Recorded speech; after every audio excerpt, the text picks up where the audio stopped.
Hi everyone. A few days ago, I had the pleasure of interviewing Clément. Clément was a project leader at the Boston Consulting Group.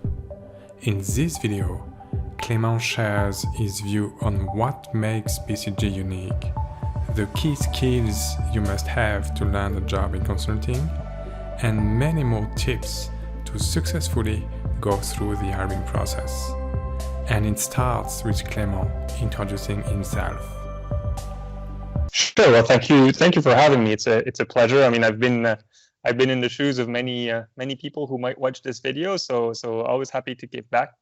So in a nutshell, I'm now the CEO of a company called Scale AI, and Scale AI is essentially an investment fund focused on AI technology applied to supply chains. And I joined this position last year after I left BCG, or actually I left BCG to join this position, where I was a project leader. I joined BCG right out of my MBA at HEC Paris, and I spent 3 years there. And before that, I was a mechanical engineer, most importantly in the construction industry. That's me in a nutshell. I'm originally from France, lived in a lot of places, and now I'm based in Canada, in Montreal. Okay, and you worked at BCG Montreal? That's right. Well, yeah, I was based out of Montreal. I worked in many different places for BCG, but maybe we'll get into that. Okay. Now let's go to that now. That's very interesting. So it means that you had a lot of travel, and you have a lot of customers worldwide, or across Canada, or in the US. Yeah, I think BCG, doesn't have a worldwide or global staffing policy. You do have opportunities to travel and to work across the globe. These opportunities are there, but in terms of staffing, concretely, when you're considered for projects, it's much more across regions. So Canada, for example, is a region. There are 3 offices in Canada, and then it's treated as one place. So if you're based in Montreal, you could be put on a project out of Calgary, out of Toronto, out of Montreal. And then there's obviously close ties with some of the nearby regions, the Northeast, New York office, Chicago is another places where I worked, but much less, around the West Coast. Although there are some opportunities, and some of my colleagues were based out of there. It's not standard practice. We tried. Yes, there's a lot of travel at BCG, but I think this travel is more localized on a general basis. And then for those who want to explore avenues more globally, the opportunities are there, but it's much less frequent. Okay. Now let's talk about the BCG specifically. Can you tell us what is unique about BCG compared to McKinsey or Bain? What's your opinion on that? Sure. Well, look, I've only worked at BCG, so I can tell you why I decided to join BCG and not McKinsey. And to me, it boiled down to 2 different things. First of all, the people I interacted with, although there were some great people that I interacted with at McKinsey, the vast majority of people I interacted with before joining BCG, I gelled. It just clicked. I got along with them.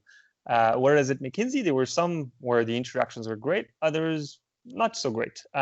So I'd say, and a very good example of that is my first round interview at BCG. I actually did it remotely from Paris with people in Montreal.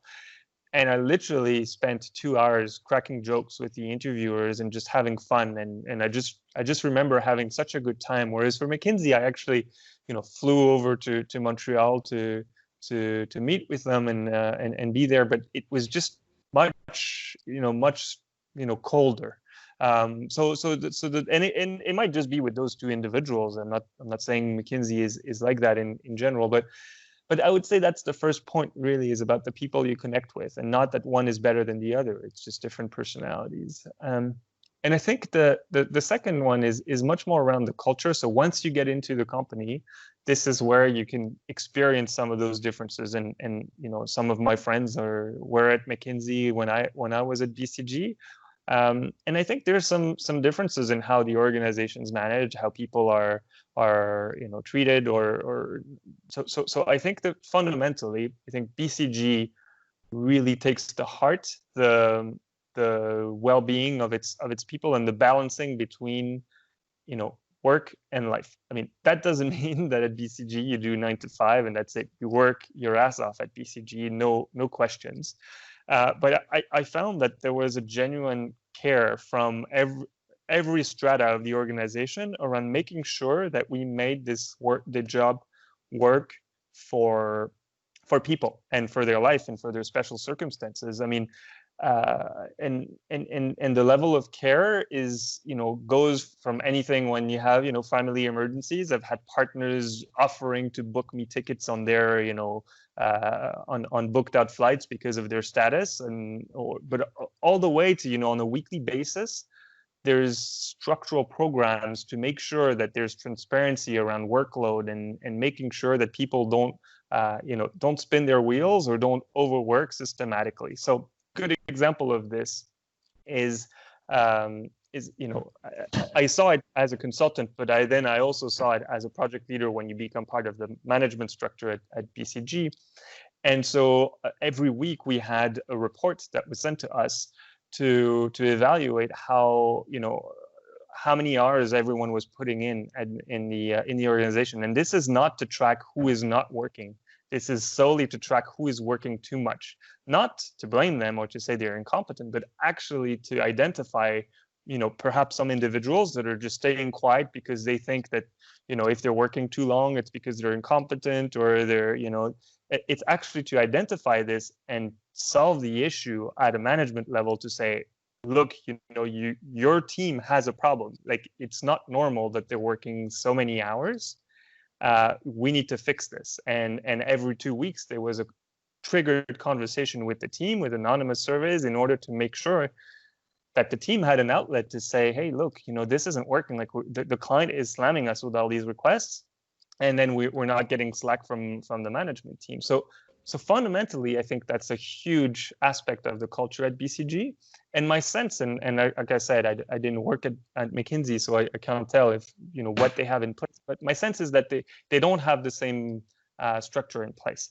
One striking tell is, in order to track how much people are working, well, and to assess what you can do to fix it, you need to report hours.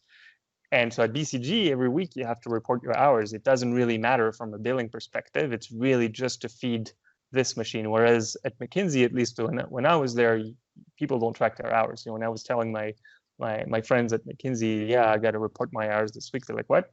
Why do you do that? And so I think that there's elements of the culture, and I can't know all of them at McKinsey and Bain, but to me, that's evidence of the genuine care and really the organization striving to make this work, which is extremely demanding, to make this job work with life, because ultimately, most of us don't want to live to work, but work to it. So I think, I know this was a bit long-winded, but I think these are really the two criteria, that the people and the culture inside the organization is really what struck me as a differentiator. Mm-hmm. Okay.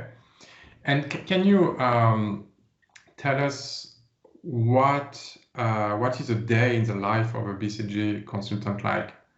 Or maybe like a typical day or a typical project? Just many people actually don't really understand what consultants do. So yeah, well, I'll start off by saying that there's an incredible amount of diversity in what you do, whether it's the type of projects you work on, but also the activities you engage on across BCG. So, over my 3 years, I didn't do a single project that turned out to be the same. So it's difficult to boil down to what a typical day is, because there isn't so much. I'd rather talk about a typical week, because I think that can bring some more generic questions or topics. And to be clear, this is also what drew me to consulting and to BCG, to have that diversity, to satisfy this curiosity of different industries, different topics, even within an industry. So that, to me, that was particularly interesting. So typical week, I would say let's use a week where you're actually on a travel case. Monday morning, get up fairly early, get on the plane. And so, it's funny. I didn't hear this much about this topic when I was considering consulting, but you become an expert at travel. Like, you optimize everything. Like, I never waited at an airport. I knew, how to cut the security line to have the right pass, and then you don't wait at the gate. You know that, especially when it's a regular travel case, that you need to be in front of the gate 45 minutes before the flight. That's when they open, and that's when you're allowed to go in, and you don't wait. So week starts off like this. You learn to optimize that, and you get either to your client office or to the BCG office. And usually the Monday morning is around, planning the week, but also planning. Usually there's what we call a case team meeting. It's usually midweek, or depending on the schedule of the case. But so your priorities is get to, where the team is, whether it's the client site or the BCG office. And then from there, you start identifying the priorities you're going to work on and the outcomes you want to achieve during this week, in order to make, the big milestones, which is a case team meeting or a steering committee or a big meeting with the client. So usually Monday morning is around that. And then Monday afternoon, you start working on your analysis, on your decks. The Tuesdays usually would be a lot of client interactions, perhaps some case team, some meetings with your case team members to coordinate the analysis, with your manager, whether you're your project leader, your principal, your partner, to refine and to iterate on some of the analysis. Then the Wednesday you'd have a case team meeting. This is where everyone shares the output of their work. This is where your plan, for the next big client meeting, the big deliverable that's next. You get a lot of feedback from the partner. This is your chance to both, shine in front of the partner by showing what you've done over the last few days, but also to engage the partner to download the experience and the information that they have. So those are usually pretty pivotal moments. This is also the time when Monday, Tuesdays, sometimes this happens as well. But if you're on a travel case, this is also the evening when you go out with your case team members or other people that are from out of town. And so you go to a nice restaurant in the town you're at, because usually that big milestone is, the pressure kind of drops, and then you've got a few tweaks to do and so on. Thursday usually is the delivery of the deliverable, or, the final iteration on that deliverable. And then usually you fly home, late afternoon, get home, take care of emails on the flight, take care of a few things. And Friday you're back at your home base. I've found Fridays tend to change the more senior you become. At the very beginning, this is when you're doing your analysis, you're prepping for Monday, you've got stuff. But 6 months, 12 months in, this is when you start interacting a lot with your home base. So you do a lot of coffee chats. This is where you tap into the people above you to get some mentorship.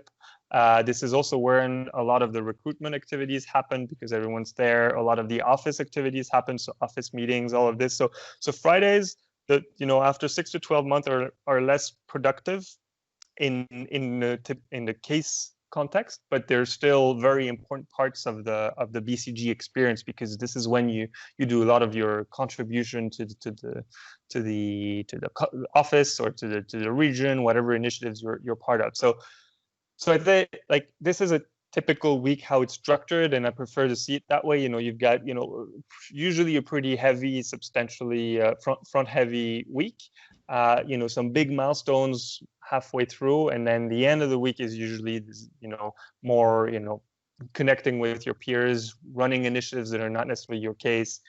But the first thing that comes, the first priority of every consultant at BCG is their case, and every partner will tell you this. Whatever initiative you choose to do on the side, it has to come after. So yeah, that's usually a typical week. I'm happy to explore any of those topics.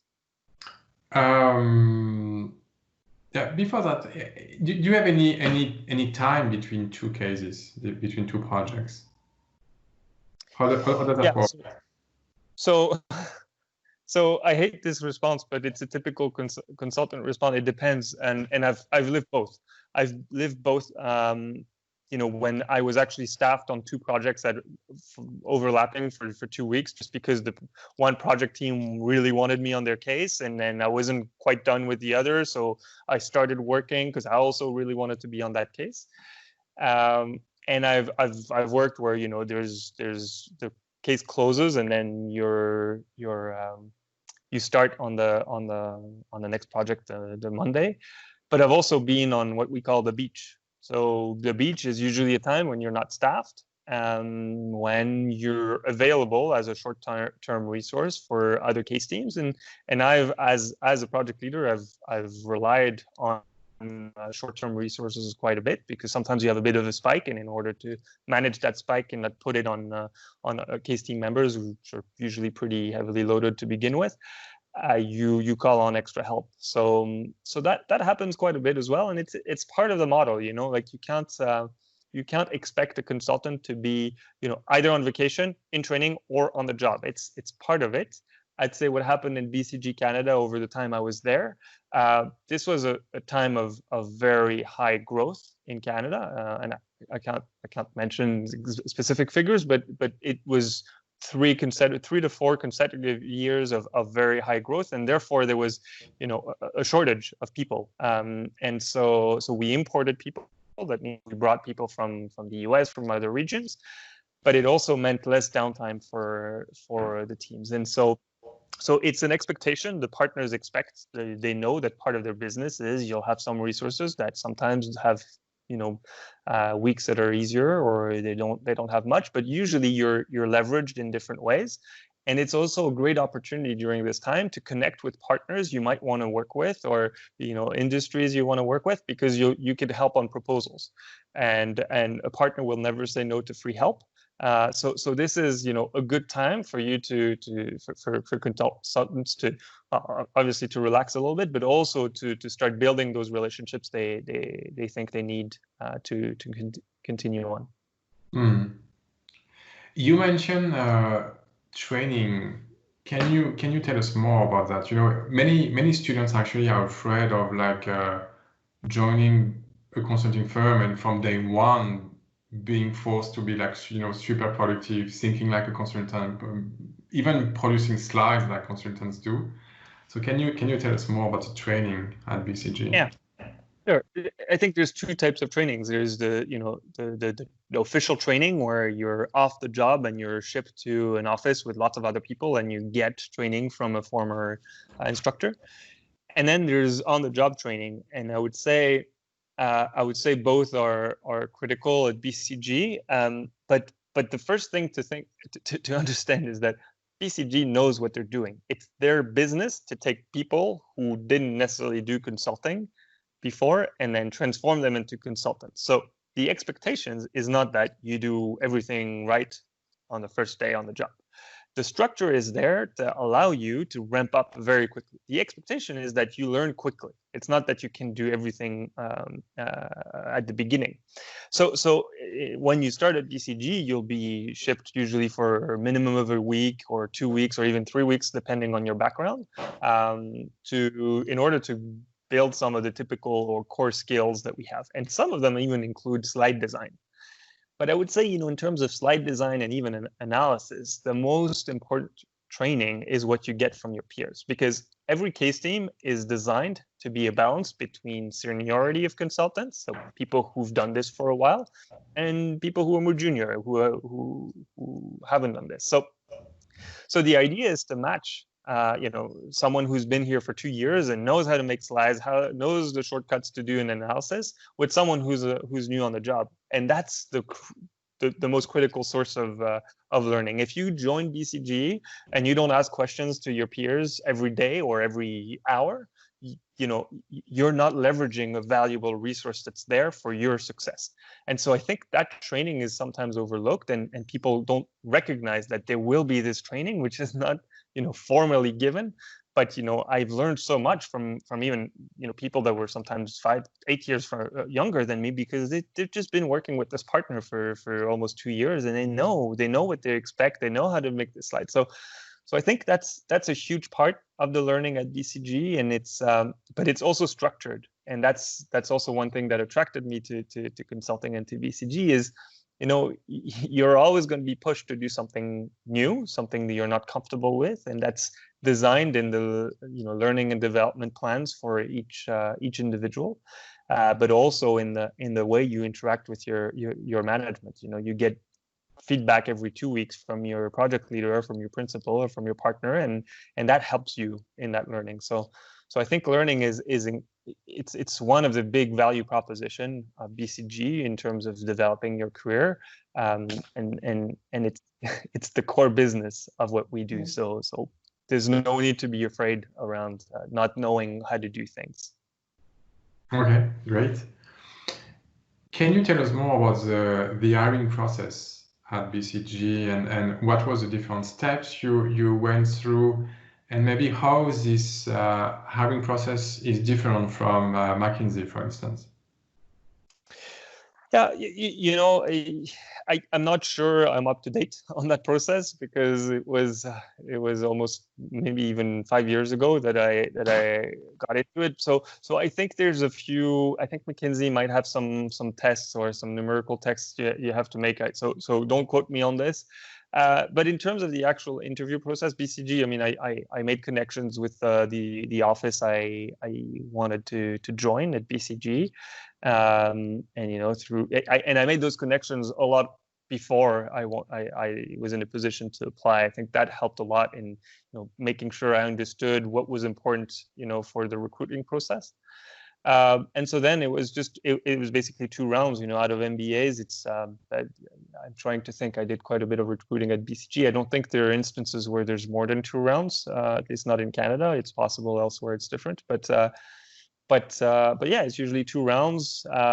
Usually each round you have 2 to 3 interviewers, and it's it's the traditional. It's what people tend to read. It's a case, usually 30 minutes, fit interview, and just time for questions. I think that's sometimes overlooked, and people try to ask questions that make them sound smart. That's not at all what we're looking for. Obviously, we're not looking for dumb questions, but we're looking for questions that matter. I think when I was interviewing, the key that struck me was, questions that weren't, canned. The questions that seemed genuine based on the conversations we had, either interested in what I was doing for real, or genuine questions that people had about how the organization was run. But questions that could be answered online are usually the worst kind of questions, because and many times, at least I did, just said, hey, look, you don't need me for this. Go online and you can find this info. So that's the interview process. It's usually pretty quick. There's a cadence, there's a cycle, and so it's much better to make sure that you're in that cycle, because we still recruit off cycle, but it's not as easy. Let's put it this way.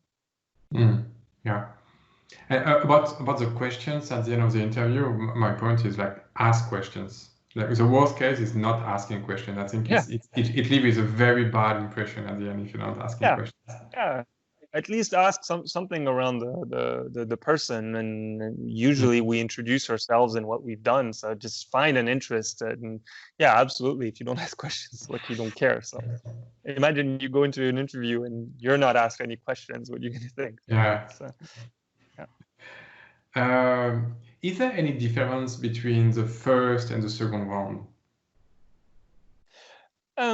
Yeah, I mean, look, first of all, the seniority of the people you'll meet. First round is usually, there'll be people who are at least at the level that you try to enter the organization. So associate is the first job title at BCG, and then it's consultant. So usually you'll meet with a consultant and perhaps a project leader in the first round, maybe a principal, but second round you would definitely meet a partner, and you would definitely more than likely meet a principal. It might just be partners, but you won't be meeting more junior staff in the decision round.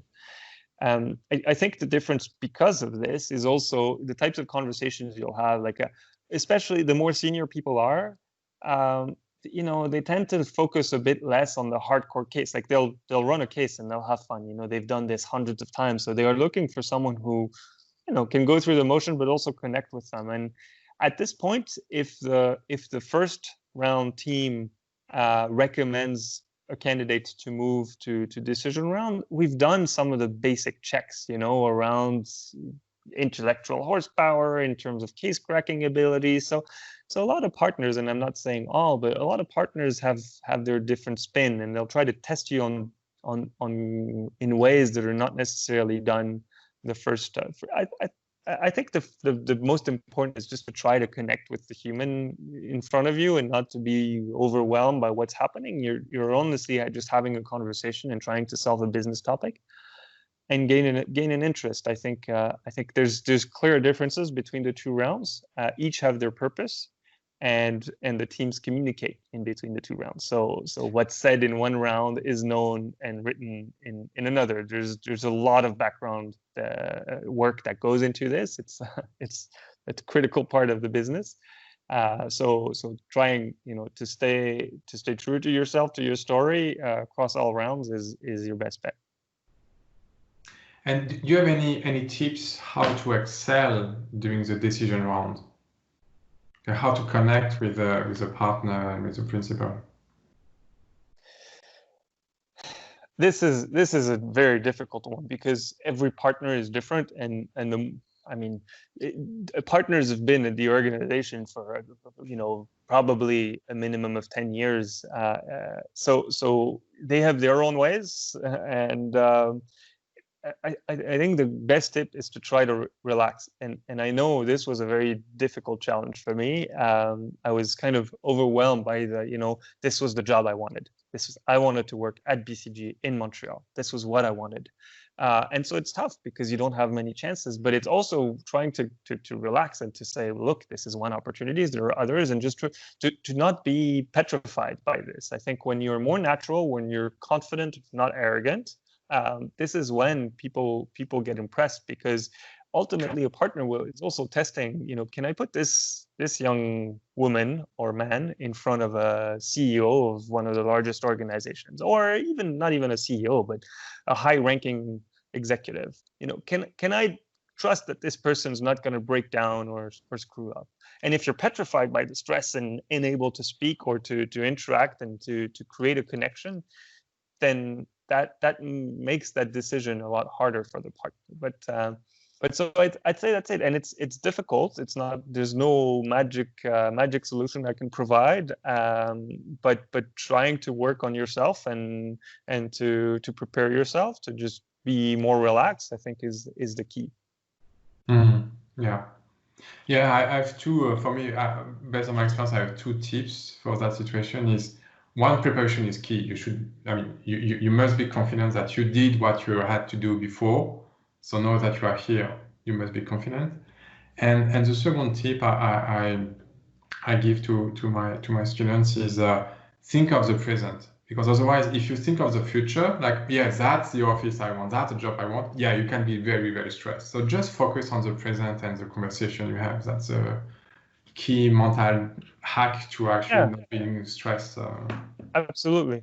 Look, if I go back, I know it's not the decision round, but my first round with BCG, I was in the present. I was just cracking jokes with people. I know, not just with the interviewers, but with the secretary that was coming in between, to make sure I was okay. I had papers. There was a mishap during my interview. I actually got the entire case interview package with the answers, and so I realized that, and the interviewer was like, told me not to. Of course, I didn't look, but we started making jokes about it. Then she had to exit. She was having a sneezing fit, but then we started joking about the fact that I'd looked and that she was supervising me. And so just like making that connection and removing yourself from the fact that you're interviewing.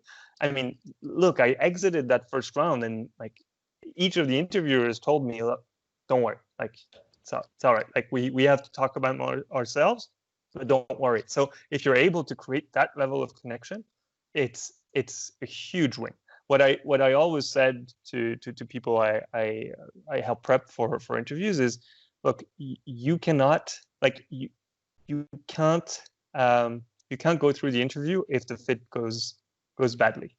You can, if you mess up a little bit the case, you can still go through to the next round.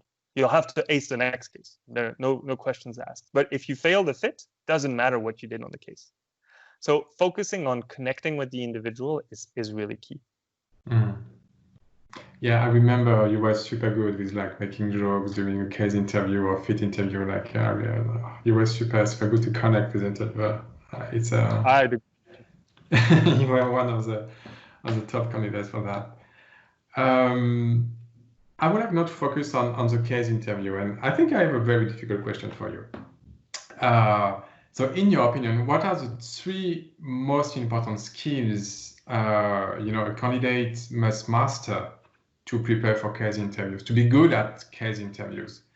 And how, for instance, like building messy issue trees, like doing mental calculations very quickly, and what is your advice on how to get that skills? Okay, how to learn these skills before the interviews? Yeah, look, during my time at BCG, I think I did dozens of interviews. I was very involved with recruiting, and both in Montreal and Toronto and in general. So I did quite a few. And to be honest, there are very few times when I was looking at the decision tree in particular. Like, it's always impressive if you have a very clear, very well thought through decision tree. But ultimately, what I was looking for is, can this person solve anything I throw at them? And if someone was really good, sometimes I'd go a little, like, I wouldn't go off the case, but I'd just explore in another area and say, hey, what do you think about that? And so, so to answer your questions, the 3 first qualities is, I think curiosity is really important. Is just trying to understand, what is it? What are we trying to solve? I'm curious. I want to hear more about this. Not, I need to do, a decision tree. This is a profitability case, blah, blah, blah. No, like, ultimately, there are lots of traps. So if you try to be a robot and just follow a predetermined course, you're going to fall into this trap. They're designed for this. But if you use your brain, and if you just use your analytical, logic saying, okay, what's the business issue? What are we trying to solve here?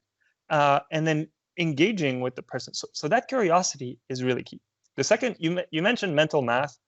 This to me is very simple. Like, it takes like 2 weeks, 3 weeks tops of practice. There's lots of tools online, so you can do 1,657 times 53, and you can find this in like 10 seconds. Like, everyone can do this. If you mess up on this, it's not a big deal per se, but it's kind of, like, you don't have an excuse for it. You have lots of time to prep, so just get rid of it. And the added bonus is, once you're not stressing about potentially screwing up the mental math, then you can focus on what really matters, which is the logic behind this. So to me, that's really second one. That's important. It sounds trivial, but it's actually quite critical. And I'd say that the third one, I'm hesitant. I think there is a very fine balance between arrogance and confidence, and being able to master it. I mean, you're never going to master it, but being on the right side of this balance is critical. Because I've had interviewees that just they just seem so sure, and I prompt them, are you sure? And yes, this is it. And they're actually making a mistake. They're not picking up on the cues. But there are other candidates where, they were right, but I still prompt them to see, are they going to crumble, or are they actually standing their ground? And so it's a very fine line to walk. And you don't want to be, arrogant. You don't want to lack confidence either. So you have to find a middle ground. But knowing, when to question yourself and to say, hold on, let me just double check and say, that seems right, is very, very important to me. Yeah, that's a very, very good advice. No. I still want to discuss the hiring process. What was the most difficult part for you for the whole hiring process? Starting from maybe the networking before, maybe the writing a resume or the case interview or whatever. I think it was getting the interview with the right people. It's difficult to get noticed, and I think if you just send your resume in, it depends which program you're part of. HEC Paris at the time was not necessarily a target for BCG, at least for consultants, and not the MBA, and certainly not in Montreal. So I think to me that was the key, was getting a foot in the door, getting that one chance, and the only way to do this is to network, but to network ahead of time. If you're networking when you're applying, I mean, look, I always say it's always easier. Everyone's always eager to give some advice, but very few people are eager to help. So if we reach out to ask, for advice on, tell me, like, what can I do during my MBA to learn more, to be better positioned? You're not asking for any help. You're just asking for some advice. If you're asking for people's opinion, if they're like me, they like to give it. So I think to me, that was a very difficult part. Then, of course, the case is a challenge, but getting in the right door is not as easy as it sounds. Yeah. I have two more questions. Is that okay with you? Sure, let's go. So one last question about the hiring process. How did you prepare for the fit interview? Any advice on that part?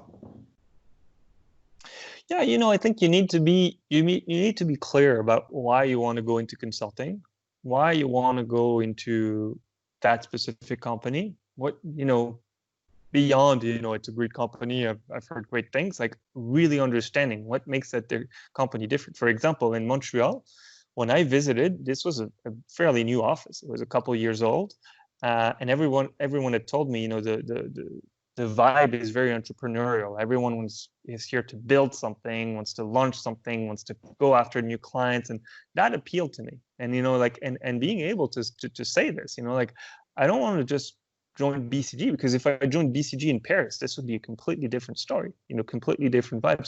So being crystal clear on why you want to go into consulting, why you want to go into that specific company, that specific office, makes a huge difference. And then having good stories to back these up, like to back your leadership experience, just having those prepped, knowing, having 2 or 3 experiences that you can draw multiple, angles from, is very important. Like, you can't wing the fit interview. You have to be ready. It doesn't mean you have to craft a story, like invent a story. You have to know which story you're going to tell. And that story has to be about you, but it needs to be well thought through. It's similar. I mean, when I make the parallel now with the work that I did at BCG, the fit interview is really the other part of the job that we don't usually see. The case cracking is, can this person, build a model and find a solution to this difficult problem? The fit interview is much more around, is that person going to be able to convey the message to the client in the right way? Once we have the solution, it's one thing, but then you have to convince the client that this is what they need to do, but also to explain it to them. And so the fit interview is, you're doing this about yourself, which in hindsight is, a very good parallel with the other side of the job that we do as consultants. Yeah, I know that, just to paraphrase what you said about the why consulting and why specific BCG. No, based on my experience, the first mistake most candidates do for the fit interviews, they are like a clone. They are all saying the same thing. So it's fine to say, okay, you want to join BCG because, I don't know, it's a big company, but explain why for you it's important, why it matters for you. So yeah. Look, of course, it's evident that you want to join some of the best companies there are in this world. That's fine. And it's fine to say it. If this is your primary argument, you failed at your story, because, I mean, it's not convincing. Like, okay, yeah, we're the best. Tell us why us and not the other, So I think that's very important. Mm-hmm. Okay, and one last question. This one is more for me, actually. I was very curious about this one. So what were your major learnings at BCG? Boy, it's difficult. I mean, there's what we call the consulting toolkit. That's the practical stuff you learn, how to run an analysis, how to structure your deck, how to build an executive summary, how to craft a story, for an entire case. Those are very helpful skills, I think, that I wanted to get, because in business, I think they're critical. It's a difficult question to answer. I learned a lot about the corporate world. This is not about necessarily me, but about how this world functions. What is it that people do in corporate functions, which I wasn't necessarily, I had not been exposed to before. I'd mostly worked for SMEs before, small businesses. So that was a very good insight, and an insight that led me to say that I did not want to join that world. But that, to me, that was critical, and it was quite defining for my career, to be honest, because I originally joined BCG in anticipation of joining the, skipping a few steps on the corporate ladder, but exiting BCG and joining higher up, and that really taught me, what does a senior vice president at a very large bank do? What's his day like? And it happens that I worked on a case for 4 to 5 months and I was very close with one of them. So I was able to learn a lot about this. So there's the practical stuff, but there's also the things that you learn about what is it that you want to do, what interests you, and then also learning about how to manage high performers. It's very different, to be honest, to manage people at BCG than to manage people in the rest of the world. Just because at BCG, I think your motivation is, you don't have to motivate anyone to do anything. People join BCG because they're eager to learn, they're eager to demonstrate their worth, and so on. And you go into a traditional place, and not that people aren't ambitious or anything, but they don't necessarily have the same drive with that regard, or they're not at the same stage in their career, and suddenly they have different priorities. So learning how to manage those different types of individuals, and now I'm in a different context than BCG, I think that was also very important. So I could go on and on. I think it's a difficult question to answer, but I'd say there's obviously the practical stuff, the stuff that you use on a day-to-day basis, but then there's a lot more about the human the human aspect of the industry, and also the corporate world that was very important for me. Okay.